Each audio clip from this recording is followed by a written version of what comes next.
historical day for anti-torture jurisprudence emanating from the District Court of Madurai in the infamous Sathankulam father and son duo torture leading to custodial death case that took place on 19th of June 2020, and the deaths took place in the judicial custody of the sub-prison Koilpatti on 22nd and 23rd of June 2020. For the past 5 years, the family of Jayaraj and Benix have followed up this case. The case was initially followed up by the High Court of Madurai, taking it as a suo motu case and ensuring that every bit of the remaining evidence there was preserved. And in order to preserve it, the historical first judgment was that the revenue authority should lock the police station to ensure that the remnant of evidence in the police station was protected, and the judicial magistrate conducting the inquiry under 176 CRPC was protected to be able to undertake that inquiry. Resulting from this suo motu engagement of the High Court, which continued over several months, you have this judgment has come today. I want to first congratulate the judge for his being able to deliver this judgment with passion and make it historically the first anti-torture jurisprudential piece of a trial court judgment that has come out as a result of this case. The congratulations should equally go to the CBI's public prosecutor, Mr. Vijayan, as well as the victim's lawyer, Mr. Rufus Paul, who was there. And today's court scene was the accused on one side, the court fully packed, not an inch to move, and then the family, where the first Jayaraj and Benix's family members were sitting just at an audible distance from the judge. What we have seen today is a judgment where 9 death sentences have been given.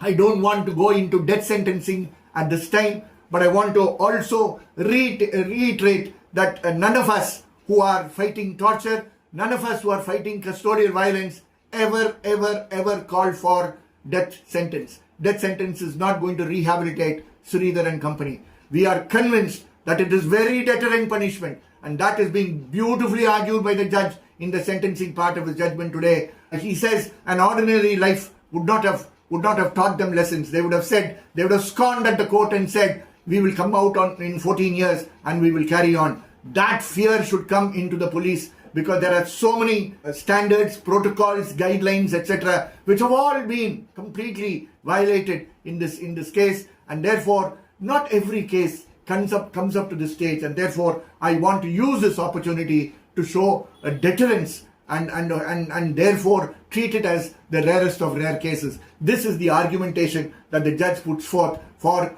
coming forth with this death sentence on all the 9 of them. And he says, I'm not going to distinguish the acts of violence that has been used by the different accused. I want to treat all of them equally, because it is their collective actions that were responsible for the deaths of these 2 persons, and therefore he says I will give them same sentence, and all of them have been given a death sentence. We would have, perhaps as human rights activists, we would have appreciated if this had been a double murder charge, one sentence following the other without parole, and very severe psychological training to the 9 of them inside prison, to show the world that people can be rehabilitated, people can undergo rehabilitation in prison, can be models for other policemen in this country. Perhaps that could have been a different way, and since this is a judgment, I have the freedom to say so, and I say so on behalf of the joint action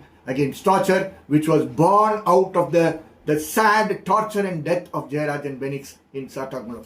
It is a day when victims of torture, who have undergone a lot of mental trauma all these 5 to 6 years, perhaps getting a ray of hope that justice is ultimately seen to have been done. I hope the government of Tamil Nadu and the country's government, the union government, will use this case and the judgment of this strong judgment of the district court in Madurai arising out of the CBI investigation case to decide upon one definite thing: India needs an anti-torture legislation. It is too long that we have not had an anti-torture legislation. and it is high time. Despite 4 Universal Periodic Review recommendations, we have not yet ratified the UN Convention Against Torture. This is a wake-up call to the Union government. It is a wake-up call to the Tamil Nadu government. If the Union government doesn't do it, the Tamil Nadu government has all the right with this judgment in place. This is election time. Use this judgment to assure the people of Tamil Nadu that this will be the last custodial death that will ever take place in Tamil Nadu.